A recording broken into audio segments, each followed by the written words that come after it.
In this week's Parsha, we have a repeat of some of the details of the making of the Mishkan, but there are also additional references and additional details that are filled in. One of them is about the Kior. VaYakhel is a Kior Nechoshes. The Kior was the washing station. The Kohanim had to wash their hands and the feet before and during certain parts of the Avodah. So the Kior had to be made of Nechoshes, bronze as Kano Nechoshes, and the spout of it Nechoshes as well. The Maros HaTzvaos, from the Maros HaTzvaos Asher Tzavo Pesach all made. Now the Maros HaTzvaos literally means the mirrors used for coloring, mirrors used for looking into. And apparently the Kior was made from mirrors. It was made from bronze gathered from these mirrors. And Rashi explains that that's exactly what they were. Benos Yisrael hayu biyadam maros. The Benos Yisrael had these mirrors that were made of nechoshes, and they donated them to the Mishkan. They used to look into these mirrors and they would beautify themselves. And these two they brought for the Nedavos of the Mishkan. When they brought them to the Mishkan, Moshe by them.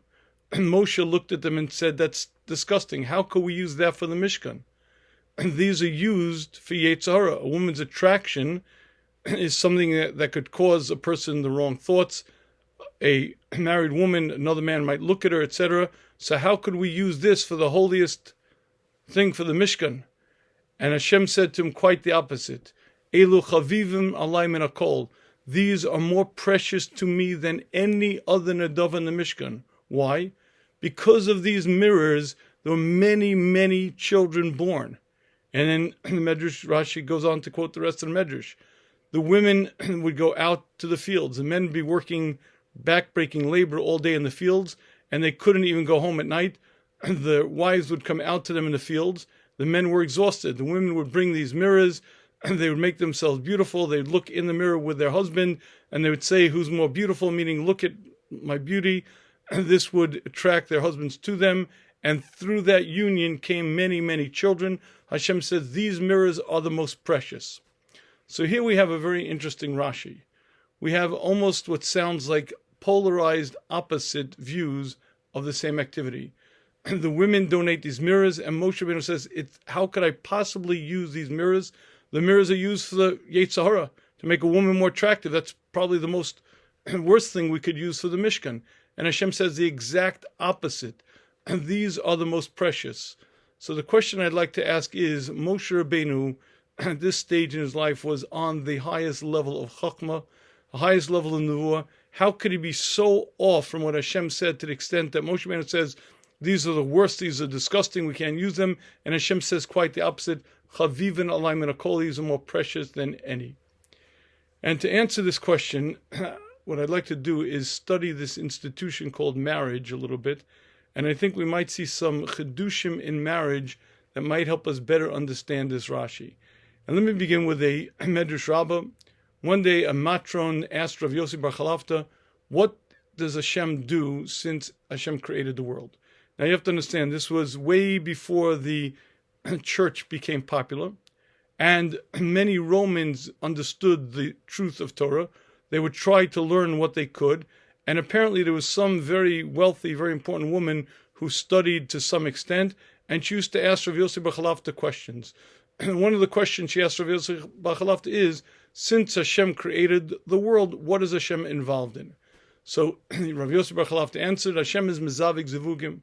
Hashem makes matches, the daughter of this one to this one, daughter of this one to this one. Says this woman to Rav Yossi Bar Chalafta, that's what Hashem does? I could do that. It's easy to do. Rav Yossi Bar Chalafta says, if you think it's easy, you should know that to Hashem it's as difficult as Kriyas Yamsuf. Rav Yossi Bar Chalafta left. This matron took it as a challenge. She had 1,000 slaves.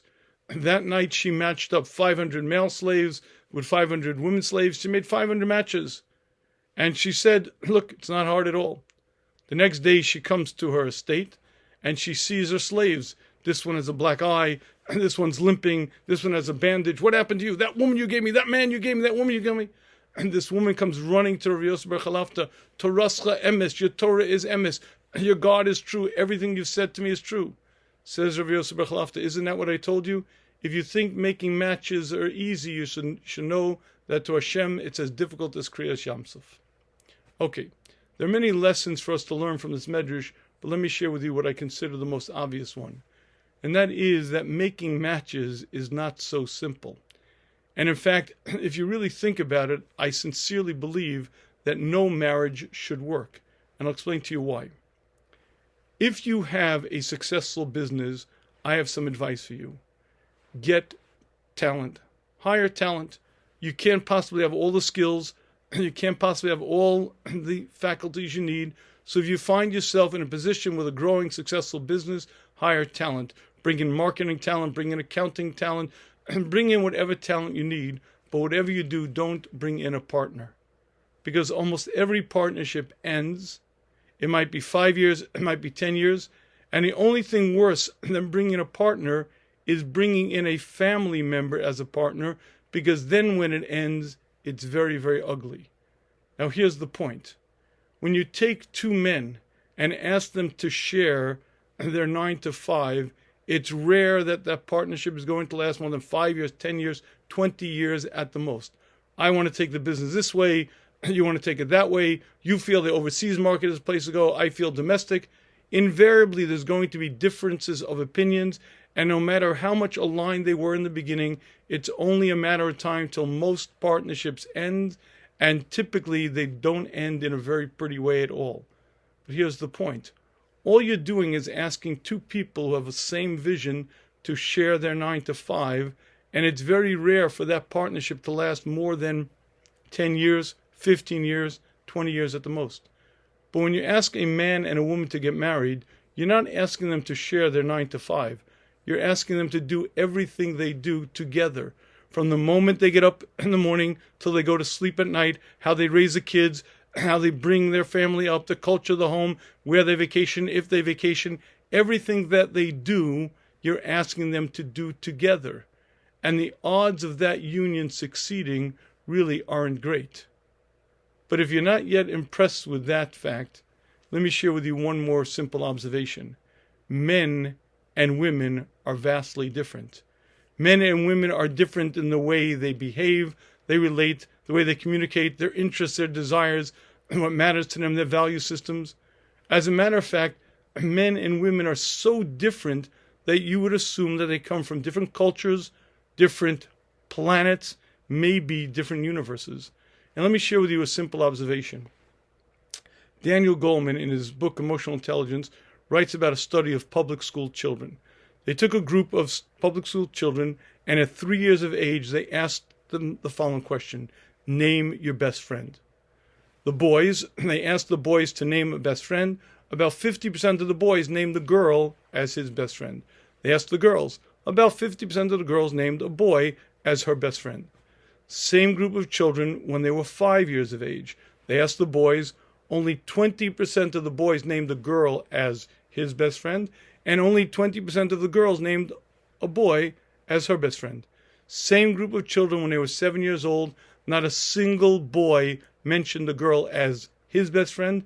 Not a single girl mentioned the boy as her best friend. Now, why is that? Because when children are 2, 3 years old, they're in the juvenile stage, they play together nicely. But as they mature, they go into different worlds. They have different interests, different things that they're involved in, different things that they enjoy doing. And at 5 years of age, they're no longer so similar. At 7 years of age, they're playing totally different games, involved in totally different activities, and they no longer share that much in common. If you're not sure that I'm right, go to a public school. Go to a public school yard during recess. The classes are all mixed, yet you'll see the boys on one side of the yard playing rough and tumble games. You'll see the girls jump rope, hopscotch, but the two groups don't mix that much. But why? Because they have different interests, different things of fun. They have totally different ways of viewing things, and they're really very, very dissimilar. But here's the observation. As children get older, those dissimilarities don't become less. They become far greater. And when boys and girls are 12 years of age, 14 years of age, 16 years of age, those differences become larger and larger. Here's the point. Take a young man who's 24 years of age, a young woman who's 23 years of age. They've each been brought up in their own home, with their own way of doing things. They're each mature people with a full developed lifestyle. And you ask them to now come together and live in peace and harmony, even though they're so unalike in nature, even though they're so opposite in nature. You ask them now to mold their entire life together and live in peace and harmony forever and ever and ever. And if you think about it, not a single marriage should last. Every marriage should end very quickly and very badly. But clearly, that's not what Hashem wants.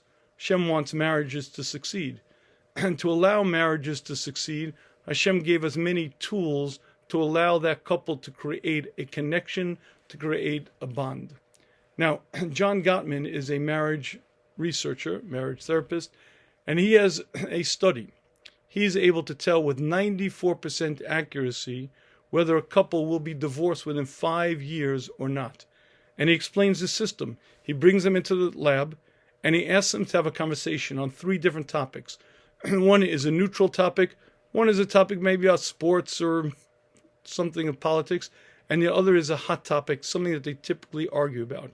He watches everything about the couple. He videotapes it, measures their respiration, measures their pulse rate. He's watching very, very carefully. But he explains that he's looking for one thing: contempt. Now, contempt is not quite hatred, not quite anger. It's that kind of rolling of the eyes. And he says if he sees one sign of contempt without 5 positive signs opposite that, that couple is headed to trouble. But do you know why? Because the glue of a marriage is love. If there's a bond of love, if there's a connection, then my way, your way, we find a way. But if that bond of love begins to disintegrate in a very short time, that couple are going to be headed to very serious trouble. You see, contempt is the opposite of love. And what John Gottman is underscoring is the fact that the glue of a marriage is love. You see, Hollywood got it 100% right, but backwards. In the world of Hollywood, we fall in love, we got married. We fall out of love, we got unmarried. Love comes, love goes, the mystery of life. When I'm looking for the right one, love has nothing to do with that criteria. When I'm looking for my bashert, I'm looking for the one that Hashem designed, that Hashem deemed appropriate for me. In that determination, love has nothing to do with the equation. But in your marriage, if you don't build, foster, and maintain a very powerful bond of love, well, guess what? You're going to find yourself in a very, very difficult place in a very short time. Because the absolute core essence of a successful marriage is love with one more component, and that's respect. If you have love and respect in your marriage, all the issues of your marriage, somehow things work out. But if there isn't love, there isn't respect in the marriage, then in a very short time, things are going to wither. But here's another mistake the world makes. Love doesn't just come. Love doesn't just happen. Hashem gave us many tools that bond. The first tool most young couples are familiar with, something called infatuation. He looked in her eyes, she looked in her eyes, and whoosh, they were infatuated. The violins began playing, the drugs went off in their brain, and they were in la-la land in a different place. Infatuation doesn't take work, but infatuation has a shelf life. It's made to last 6 months, maybe a year, and then it evaporates. It's kind of like the sulfur on a kitchen match. You strike the sulfur and it lights up, but then the wood has to catch. Infatuation is a temporary state, but it's going to last just a short amount of time. And once it leaves, that's when the couple has to get to work. And once that temporary state of infatuation leaves, if the couple aren't really working on the bond of connection, the bond in love, in a very short time, they're going to find themselves in different parts of the universe. And this is what I call the first of the 10 really dumb mistakes that very smart couples make. They mistake infatuation for love. You see, somewhere after the wedding, maybe 6 months after, he or she, sometimes both of them, wake up one morning and say, "Oh my goodness, oh my gosh, I made the biggest mistake of my life. I married the wrong one." And it's true that they're making a mistake, but not that they married the wrong one. They mistook infatuation for love. Infatuation is instant. Love takes work. Infatuation just happens. Love takes an awful lot of commitment. And Hashem gave us many, many tools to create that bond of love. One is infatuation, but that's temporary, it's easy. The next one is attraction. The next one is appreciation. There's friendship. There's physical touch. There's intimacy. These are all tools that create that ultimate bond of love. Not romantic love only in the sense of romantic love for love's sake, but true love, true giving. Romance is an important tool, but it's a tool. The ultimate goal is a bond, a connection, a love. And one of the important tools to be used is attraction. A man has to look attractive to his wife, and maybe even more importantly, a woman has to look attractive to her husband. Sometimes women get a bit uncomfortable with that because when you're 25, you may be very attractive, but what about 35? What about at 45? What about at 65? I guarantee a woman doesn't look like at 65 like she did at 25. But there's a Gemara that tells us, Chen isha be'enei baila, Hashem places a special chen in a man's heart for his wife. She has to make herself look attractive. She has to do her best. But if she does her job and he does his job, he keeps his eyes where they're supposed to be and not at other places. There's a special chen, a special attraction, and she finds favor in his eyes. And I believe that's exactly the answer to this Rashi. You see, Moshe Rabbeinu didn't make a mistake. Moshe Rabbeinu understood the power of attraction. Attraction is a very powerful tool. It can be used properly. It can be used improperly. Many times if a woman uses it improperly and she attracts other men, or men look where they're not supposed to be looking, it's a very powerful tool that can create a tremendous amount of damage. But when used properly in the context of a marriage, it's holy, it's proper. Moshe Rabbeinu understood the power of attraction to connect. What he didn't know was that these women used that power of attraction appropriately, properly, and that's what Hashem said. These maros, these mirrors, are the most holy of all the gifts. But why? Because these women used that attraction properly. They used those mirrors to beautify themselves to their husband and to create more of a bond, to create more of a connection. Says Hashem, that is the most holy of it. Moshe Rabbeinu understood the power. Moshe Rabbeinu did not understood how pure these women were, and Hashem revealed them to him. And I believe this is a tremendous concept that begs understanding properly. You see, the world at large does not understand marriage, does not understand the tools that bond, and they don't understand what a good marriage needs. The very first ingredient in a successful marriage is the bond of love, the connection, the attachment. And this is one of the biggest mistakes that many unsuccessful couples make. I'll share with you the story. I get the phone call. It sounds something like this. Rabbi, I want to thank you for taking the call. I have a problem. What's the problem? Problem is my husband. What's up? Well, he's a good guy. He learns, he davens, he spends time with the kids. He's responsible. I said, well, so far it sounds pretty good. What's the problem? The problem is I don't love him. I don't love him. So what do you do? What do you do when a woman is married for 10 years, has 5 kids, and she says the words, I don't love my husband? So what do you say? So I say what I always say. I say to a madam, tell me, in the past month, how many times have you and your husband gone out? But when I say go out, I don't mean to bar mitzvah, to wedding. How many times the past month have you and your husband gone out to be together, to bond, to connect? I wait for the answer. The answer is we haven't. Okay. The month before, how many times did you go out? We didn't. The month before that, we didn't. Month before that, we didn't. By about 8 or 9, I stop and then I'll say, madam, don't you understand? You're not connecting. You're not bonding. If you're not going to spend time with your husband, if you're not going to spend time in a romantic setting, well, guess what? You're going to find yourselves drifting apart, and that bond, that connection is going to weaken, and the glue to a marriage is love. And this, I claim, is the second of the 10 really dumb mistakes that very smart couples make. They stop working on the love in the marriage. They stop working on that connection, and it doesn't matter how aligned you are. It doesn't matter how much you share the same hashkafas, the same outlooks in life, and it doesn't matter how much you love your family. If you're not going to bond, if you're not going to connect, if you're not going to spend time together as a couple, guess what? You're going to drift apart and you're going to find yourselves in very different places. And by the way, it's not just going out once a week. It's the love notes, it's the gifts, it's the little signs, little trinkets, it's the phone calls, it's the texts, it's all the things that a couple in love need to be doing on a constant basis. A married couple should be having an ongoing love affair, but it's a love affair. That means to say there may be times that it waxes and wanes. There are going to be times of greater closeness and not. But at the end of the day, you're constantly working on the bond.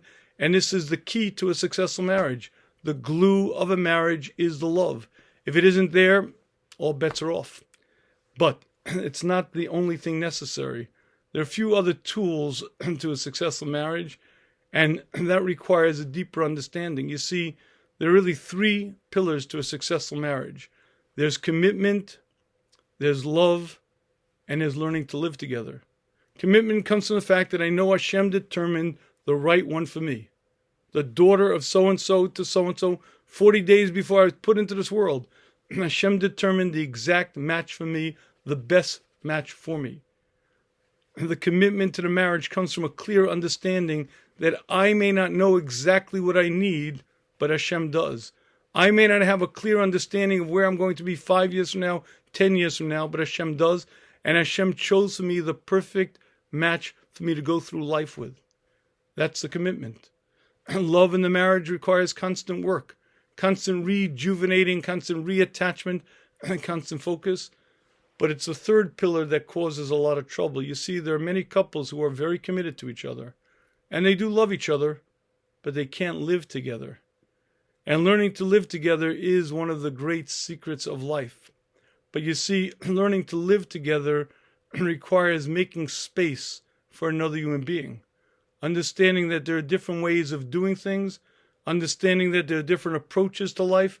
Understanding that the way I view things is not necessarily the only way, and it certainly may not be the way my spouse views things. And when you understand that, you're able to open yourself up to another person and to join together with another person's life. And many, many people get stuck in this place. They're not able to open up. And I'd like to share with you a very important observation. If I were to ask you, what are the two most important words in your marriage? Let's say I would ask you that question. What are the two most important words in your marriage? Now, many people say, thank you, maybe I'm sorry, maybe yes, dear, maybe I was wrong. Now, by the way, I was wrong is probably the most difficult words for us human beings to say. But all of those words, while they're important, are not the most important words in your marriage. The two most important words in your marriage are the words, that's strange. That's strange. Why would a good guy, a tolerant guy, a considerate guy do something so inconsiderate, so callous, and so cruel? That's strange. Why would a level-headed, intelligent woman go nuts? That's strange. You see, when you say the words, that's strange, you open yourself up to the scientific curiosity of beginning to understand someone else's life. You begin to open your mind to someone else's reality. And the simple fact that what I experience is my experience, but that doesn't mean that you experience the same thing, is something that seems to be very difficult for us human beings to get. Elizabeth Newton earned a PhD from Stanford University for a very clever experiment. She created two groups of people. One she called tappers, the other she called listeners. She made a list of about 25 popular songs, and the tapper's job it was to tap out the beat of that song, and the listener's job was to guess. She gave out the cards, she asked the tappers to tap out the song, and asked the listeners to guess the niggin. Okay, now here's what she found. Only 2.5% of the time did the listeners ever guess the right song. And if you think about it, it's pretty obvious why. Because when you tap out a song, Happy Birthday, Star Spangled Banner, whatever the song may be, it's very difficult to, from that tapping, figure out what the song is. But that's not the clever part of the experiment. she asked the tappers, what are the odds that the listener is going to get it? At least 50%. Person after person, at least 50-50. And you can watch the videotapes. And the tapper's tapping out the song, and the listener doesn't get it, and the tapper's like incredulous. How could you not get that? That's so obvious. But I'd like to explain to you why she earned a PhD for this experiment. Because you see, when you tap out the song, you can't help but play it in your mind. And when you play it in your mind, it's so obvious, it's so clear, how can you not get it? And what she underscored with this experiment is something that we're all guilty of. We become mind blind. We assume that the way I feel is the way everyone feels. What I understand is the way everyone understands things. If I know something, then surely my spouse knows it. And understanding that my experience doesn't define reality is a very difficult lesson for us to learn. And this is what I call the fifth of the 10 really dumb mistakes that very smart couples make. And they assume that their experience defines reality, but it's not true at all. And I'll share with you two examples. One is a small example, but the other is far larger. To this day, on a Shabbos morning, typically what will happen is I get up very early and the house is quiet. That's when I learn. It's very nice. And later on in the morning, I'll bring my wife a coffee. We're now married, Baruch Hashem, 35 years. As a matter of fact, today is our 35th anniversary. Chazeh Hashem. And what still amazes me is that almost every Shabbos this happens to me. As I'm preparing my wife's coffee, I reach for the creamer. Because everyone knows that creamer and the coffee taste so much better. And as I'm about to reach for the creamer, I have to stop and instead take out the skim milk. Because my wife doesn't like a coffee with creamer. But at least 4% full milk? No, she doesn't like it. And to this day I have to stop because I know that coffee tastes so much better with full fat milk at least, but surely creamer. But understanding that she doesn't like her coffee that way to this day is still hard. And again, that's a small example, but I'll share with you a much bigger example that I find to be very, very common. Here's a story. And by the way, this is about a Maisa Shahaya. Fellow's married, about 6 months. He comes home from yeshiva, kollel, 6:30 at night, and he's about to put his key into the door, and he says to himself, Baruch Hashem, I married such a grounded, sober girl, not one of these flighty dames. Chazdei Hashem. He opens the door, walks into his apartment, and sees his wife on the chair screaming, What is it? What is it? What is it? What? A cockroach! What? A cockroach! Sees the bug, walks over to it, steps on it, and says, you can come down now, dear. Flighty, not a flighty dame, sober, huh? Says to himself. Okay, he doesn't think much about it. Life goes on. 2 weeks later, he's in the Beis Medrash. He doesn't even take a cell phone into the Beis Medrash. He's a masmid. And someone brings a phone over to him and says, David, your wife's on the phone. I don't know what. David, what? David, what? Come home. Why? What's the matter? There are two of them. Come home, please. I can't believe it. She wants me to leave the Beis Medrash. She wants me to stop learning, to kill 2 bugs. He gets in his car, smokes coming out of his ears, and drive home, walks into the apartment. There she is on the chair. Where are they? Over there. He walks over, steps on both bugs, and says, I hope you're satisfied. Turns around and heads back to the Beis Medrash. Okay, here's the question. Who was right? Who was right? Was she right? After all, she was terrified. She called her husband home to bail her out. Was he right? After all, he's learning to kill 2 stupid bugs. Who was right? Who was right is a very good question to ask in a court of law, maybe in a divorce court. But who was right is a poor question to ask in a marriage. A far more helpful question would be to ask what's going on. And I'll share with you a little bit of the underpinnings of this story.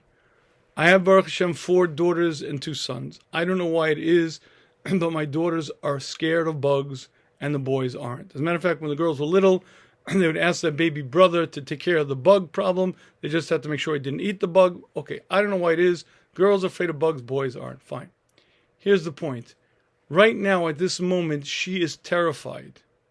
The mistake that he's making is he's judging her based on his experience. In his experience, bugs are not scary. And bugs are little things that you step on. But guess what? In her experience, bugs are terrifying. If he were a little bit more fair and we change the scene a little bit, let's assume it's him at home, and instead of 2 bugs, it was 2 German shepherds. Would he be up on the chair? He'd be out the fire escape down the block because German shepherds are scary. But you see, he judged her based on his experience. And when you allow your experience to define reality, you're not being fair. Instead, had he said the words to himself, "That's strange. Why would my wife, a grounded, sober woman, be all bent out of shape?" Had he said the words, "That's strange," he might have been able to climb into her world, begin to understand her world, and begin to understand things in a vastly different manner. But instead of doing that, he does what we typically do. He judged her based on his experience. He allowed his experience to define reality. And when you allow your experience to define reality, guess what? You're a very difficult person to be happily married. Because invariably different people experience things differently, feel differently about things, relate to things differently. And I'll share with you one more difference that I find very, very telling. And on a regular basis, I get this. I've dealt with hundreds and hundreds of couples over the past 10, 15 years or so. And on a regular basis, I find communication to be a very sore spot. But let's not misunderstand something. Communication is not the thing that most people think it is. Let me explain to you what I mean. If I were to ask you that question, what is the most critical ingredient in a successful relationship? So most people would say communication. As a matter of fact, I believe almost all women would say that. But interestingly enough, very few men would say that. As a matter of fact, Tom Houston is a psychologist.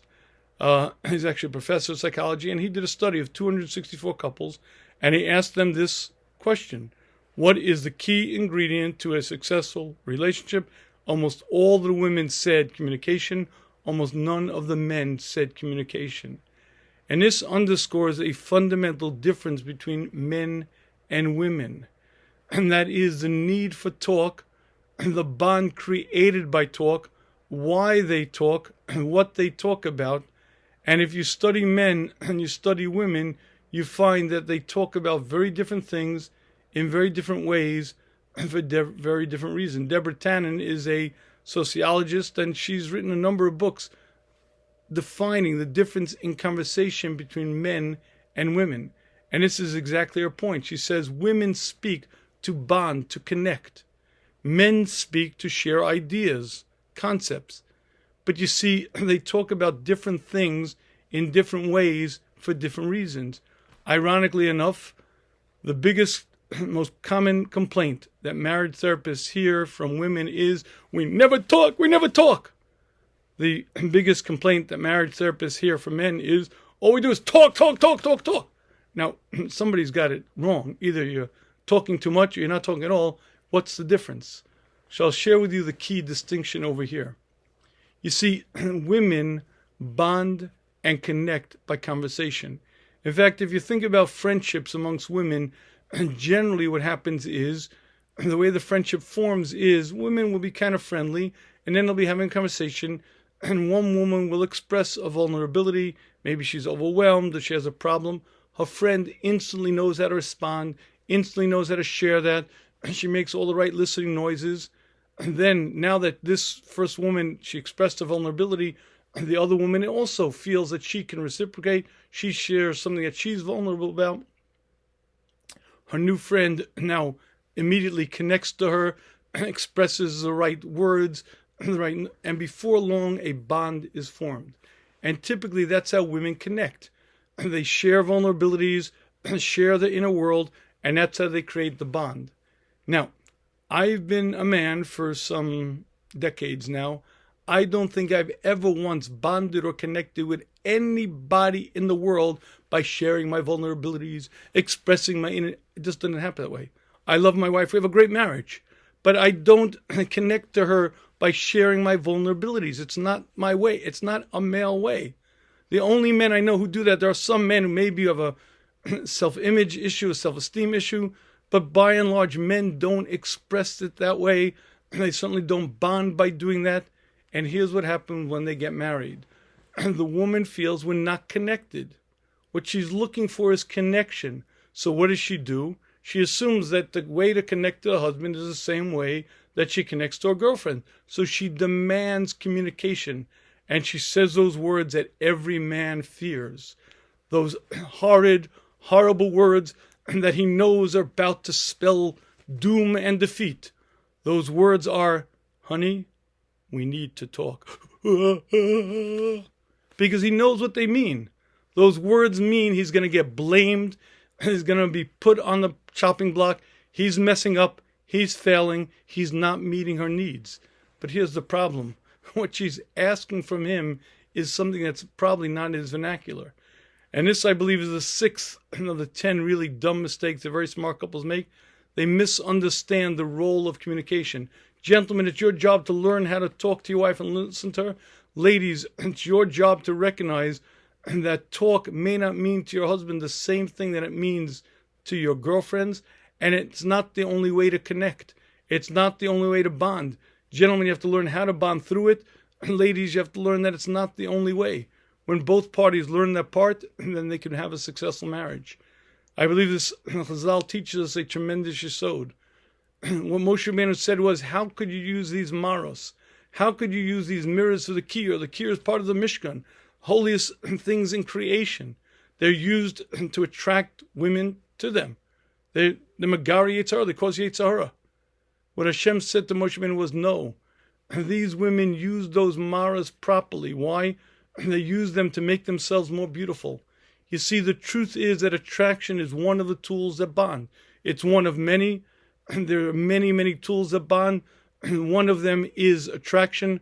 Another one is appreciation. Another is friendship.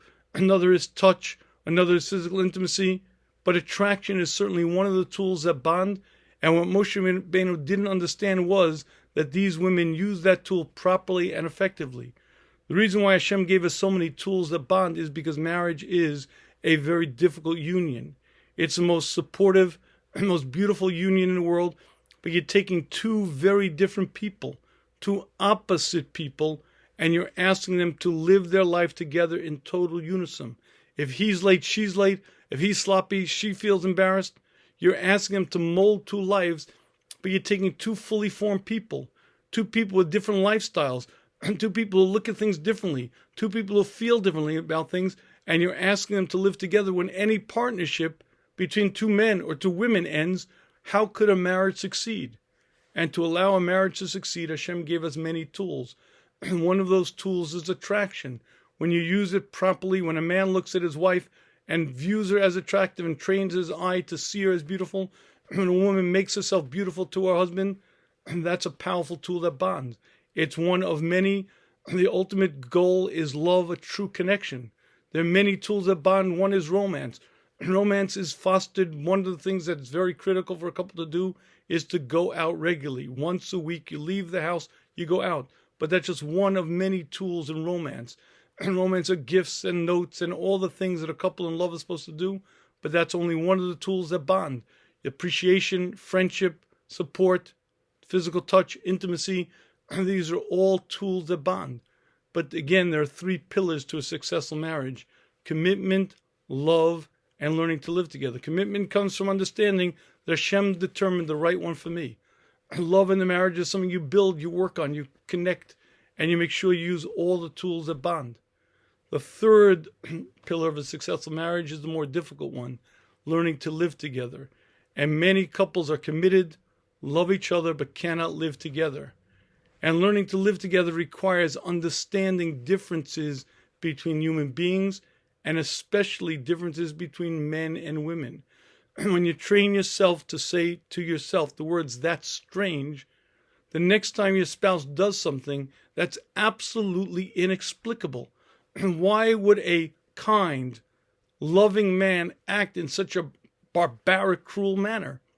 Instead of reacting if you say to yourself the words, "That's strange," you begin to open yourself up to better understand the world of your husband. When your wife does something that's absolutely inexplicable, when you say to yourself, "That's strange, why would a grounded, intelligent woman get so neurotic?" You begin to realize maybe she has a different emotionality. Maybe she feels things differently than you do. When you say the words to yourself, "That's strange," you open yourself up to understand the world of your spouse. Understanding the world of your spouse also requires understanding the different needs between men and women. A woman needs to talk. That's how she connects. That's how she bonds. A husband has to understand that. He has to meet his wife's needs. And a wife has to understand that not all of her talking needs are going to be fulfilled within the context of a marriage. Ladies, keep your girlfriends. I was once with my wife. We were at a Shabbaton, and a Hasidic woman came over to me, and she asked me a question. I asked my wife to join because I didn't want to handle this one alone. Basically, the question was, I don't understand. When I talk to my friends, and we connect, we bond, I could talk for hours. And my husband, nothing. He gives me I get nothing from him. The problem was she thought maybe she wasn't straight. She thought maybe there's something wrong with her, that she's attracted to women. And I explained to her one very simple mechanic. And that is, women bond through talk. And they create close friendships.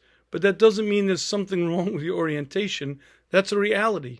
And the type of friendships that you'll have with a woman, you may not have with your husband. But that doesn't mean you won't love your husband. That doesn't mean you won't be bonded to your husband.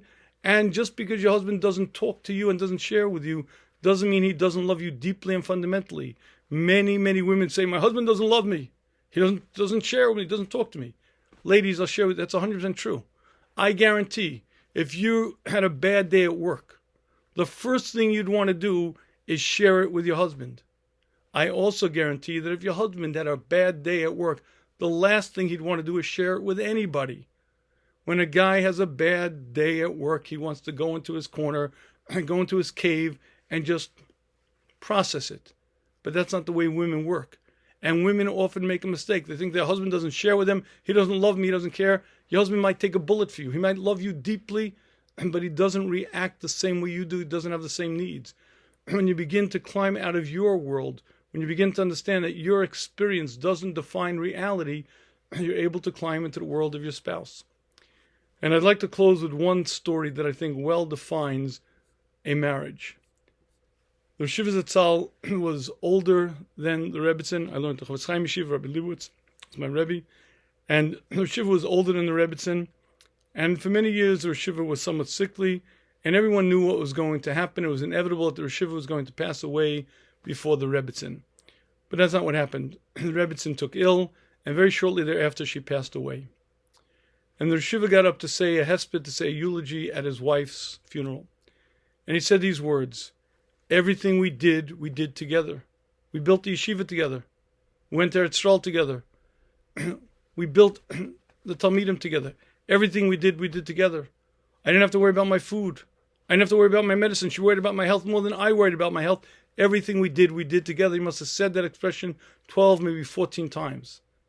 And then he said these words: "I said a hesped for my father. I said a hesped for my mother. I cannot say a hesped for my wife. Saying a hesped for my wife is like saying a hesped for myself. I can't do it." And he sat down. And with those words, he defined a marriage, a bond, a unit, one unit, connected, bonded forever. It takes a lot of work. You have to understand the tools, the mechanisms. You have to understand the relationship.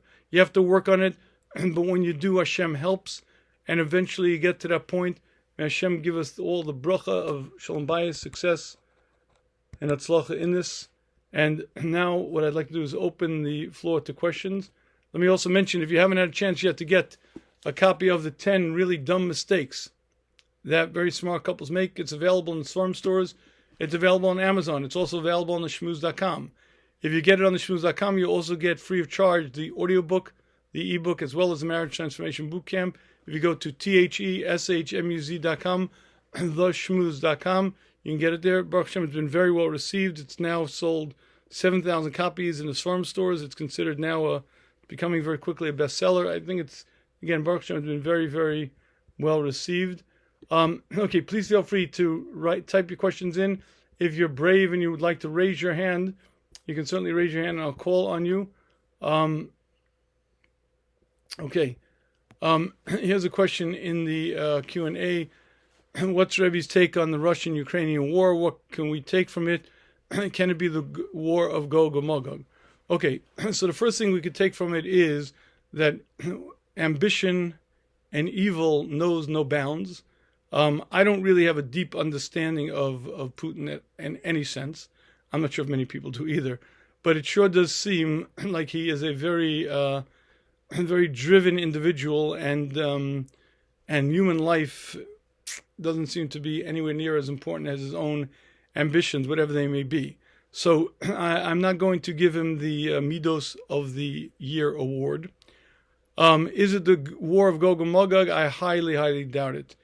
The war of Gog and Magog, Dviritz or Shiva Rochester often would say, if you want to see the war of Gog and Magog, just look at World War II. An entire world engulfed in war. And all of the atrocities described in the Nevi'im, everything described, and just open a Holocaust diary. Just read a first-person story and you'll see everything there. So I believe the war of Gog and Magog hopefully has been long fought, and we're just waiting the cusp. We're at the edge of Mashiach coming. So I hope, Hashem, that we're long past that. But listen, again, you need a Novi to really know, but that's certainly my hope. Please feel free, if you have questions, to type them in. If you'd like to raise your hand, you're certainly more than welcome to raise your hand and ask a question. If you have a question on this topic or any topic, yes, Mazel Tov on 35th anniversary. Thank you, I greatly appreciate that. Okay. If you don't have questions, it's also okay. Again, I do want to highly recommend the book, The 10 Really Dumb Mistakes That Very Smart Couples Make. Again, you could get it in your local farm stores. You can get it on Amazon, but again, if you get it on the Shmuz.com, you'll also get the audiobook, the ebook, as well as the Marriage Transformation Boot Camp.